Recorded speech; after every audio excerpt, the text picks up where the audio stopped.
Only 2.5 weeks left. Let's help set those lineups on Fantasy Baseball today in 5.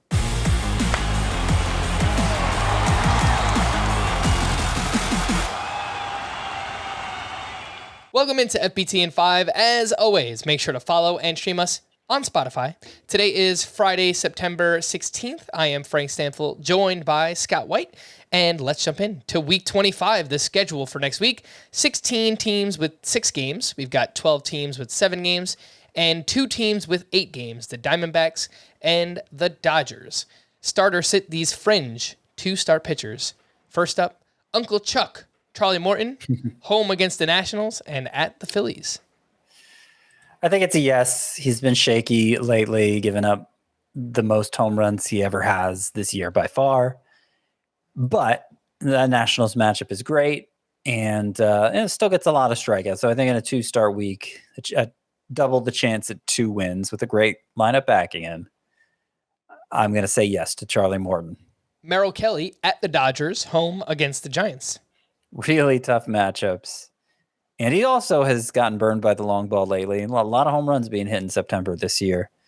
Still, I think going deep into games, the quality of Merrill Kelly's season demands that you keep him in there for a 2-start week. Drew Rasmussen, home against the Astros and the Blue Jays. Tough matchups, but I'm going to lean yes. Luis Garcia of the Astros quietly has an ERA over 4 now, but he's going up against the Rays and the Orioles. Now, I might shy away from him if his matchups were tough because, as you point out, hasn't actually had that great of a season. But at Tampa Bay, at Baltimore, those are good matchups. So, going to say yes to Luis Garcia as well.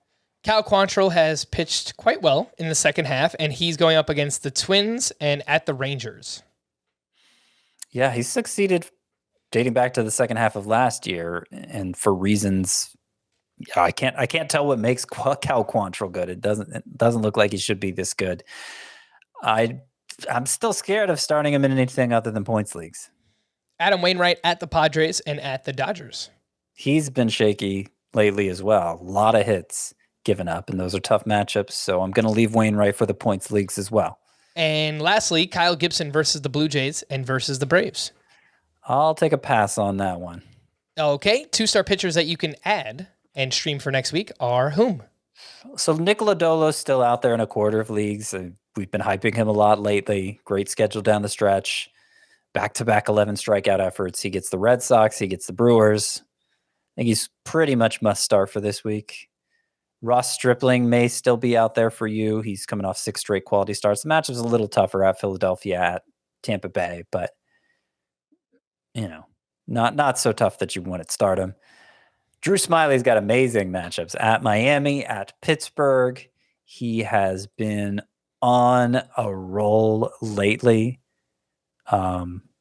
If I can find the number here, Drew Smyly in his past 8 starts has a 2.23 ERA, and 4 of those 8 starts, he's gone 6 innings or more. So very good play with matchups that favorable.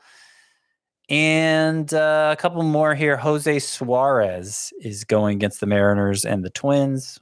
Those matchups are so-so. I would probably just leave him for points leagues, so kind of a deeper sleeper pick there. He's rostered in only through 33% of leagues. And Dean Kramer's in the same boat. Matchups on the opposite end of the spectrum here, the Tigers and the Astros, but they're both in Baltimore, where Dean Kramer has fared well, as so many fly ball pitchers have. Let's say that you miss out on the 2-star pitchers, Scott. Any single-star streamers you like for next week? Sure. Trevor Rogers gets the Nationals, and he looks like he's back to form after his stint on the IL, fixed his mechanics, missing bats with that changeup again. John Gray also recently returned from the IL. Short start, first time out because he didn't have a rehab assignment, but expect him to go deeper in his second start again. Well, I guess at that point, it'll be his third start. He'll have another start this weekend. But he'll be facing the Guardians next week, and I think John Gray will be a fine play. Johnny Cueto against the Tigers. Love that matchup. Marcus Stroman at the Marlins. That's a good matchup as well. Let's slide over to the hitters. The best hitter matchups for next week, the Giants, the Mariners, the Dodgers, Yankees, and Cubs. The worst hitter matchups, the A's, Nationals, Phillies, Cardinals, and the Rays. With that being said, Scott, your sleeper hitters for week 25. So the great matchups play for this week is Jock Peterson. You mentioned the Giants have the best matchup, 4 games at Coors Field. And only one left-hander on the schedule, so Jock Peterson's going to play a lot. Elvis Andrus has been hot.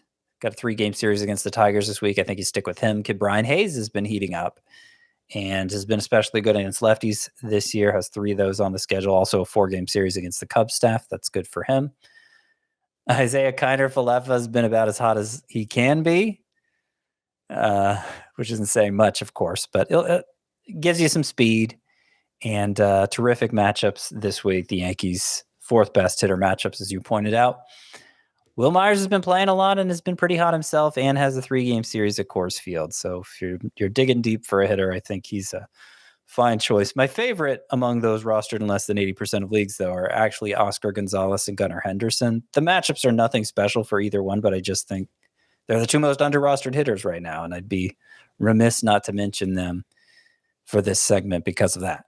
For more extensive fantasy baseball coverage, listen to the Fantasy Baseball Today podcast on Spotify, Apple Podcasts, Stitcher, your smart speakers, or anywhere else podcasts are found. And thanks for listening to Fantasy Baseball Today in 5. We'll be back again tomorrow morning.